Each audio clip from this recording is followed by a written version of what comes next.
दोस्तों, हम हर हफ्ते पूरी मेहनत और दिल से आपके लिए एक ऐसी एनिमेटेड हॉरर कहानी लेकर आते हैं जो आपकी रूह तक को हिला दे। अगर आप हमारी डरावनी कहानियां एंजॉय करते हैं तो हमारे चैनल खूनी साया को सब्सक्राइब करना बिल्कुल न भूलें और लेटेस्ट वीडियो की नोटिफिकेशन के लिए बेल आइकन जरूर दबाएं। अब चलिए शुरू करते हैं आज की कहानी। पहले पार्ट में आपने देखा कि 4 दोस्त बोट पर पार्टी कर रहे हैं और पार्टी करते हुए एक ऐसे जहाज से टकराते हैं जो कि जिंदा है ही नहीं। उसी जहाज में विक्रम गायब हो चुका है। देखते हैं इस डरावनी स्टोरी में आगे क्या होता है। विक्रम के गायब होने के बाद पूरे जहाज में एक अजीब सी खामोशी फैल गई थी। पहले जहां हर कदम पर पुरानी लकड़ी के चरमराने की आवाज आती थी, अब वहां भी सन्नाटा था। रोहन बार बार उसका नाम पुकार रहा था, लेकिन उसकी आवाज गलियारों में गूंजकर वापस उसी के कानों में लौट आती। पायल का चेहरा सफेद पड़ चुका था और कृतिका की उंगलियां इतनी कसकर मुट्ठी में बंद थीं कि उसके नाखून हथेलियों में धंस गए थे। तीनों को अब साफ समझ आ चुका था कि ये जहाज सामान्य नहीं है और विक्रम का यूं अचानक गायब हो जाना सिर्फ शुरुआत थी। रोहन ने तय किया कि वे वापस उसी आदमी को ढूंढेंगे जिसने खुद को जहाज का स्टाफ बताया था। वे उसी दिशा में लौटे जहां पहली बार उसे देखा था। गलियारे अब पहले से भी ज्यादा लंबे लग रहे थे, जैसे हर मोड़ के बाद जहाज खुद को फैलाता जा रहा हो। दीवारों पर लगी तस्वीरें अब ज्यादा साफ दिखने लगी थीं। उनमें मौजूद लोग बेहद खुश नजर आ रहे थे, जैसे किसी भव्य जश्न में शामिल हों, लेकिन उनकी आंखें अजीब थीं, खाली और निर्जीव। चलते चलते उन्हें एक बड़े हॉल से रोशनी आती दिखाई दी। वहां से हल्की हल्की हंसी और म्यूजिक की आवाज आ रही थी। ये वही जगह थी जो कुछ देर पहले बिल्कुल सुनसान थी।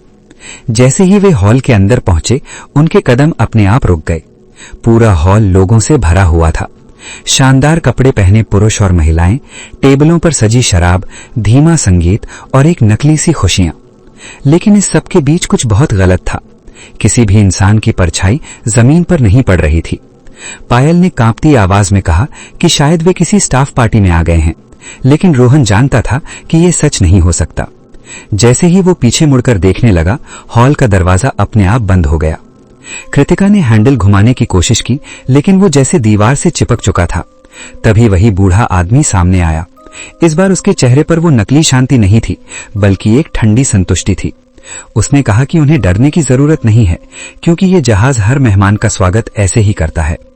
रोहन ने गुस्से में उससे पूछा कि विक्रम कहाँ है। आदमी ने बिना आंख झपकाए जवाब दिया कि विक्रम अब जहाज का हिस्सा बन चुका है। ये सुनते ही पायल चीख पड़ी।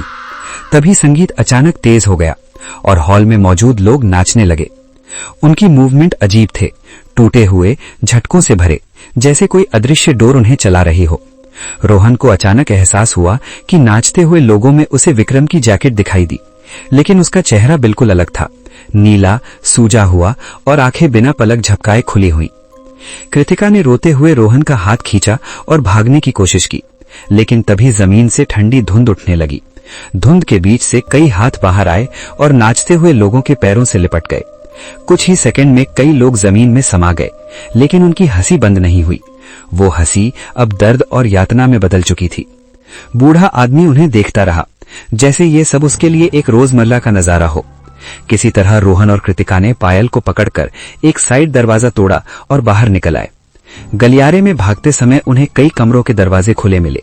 हर कमरे के अंदर अलग अलग डरावनी कहानियां चल रही थीं।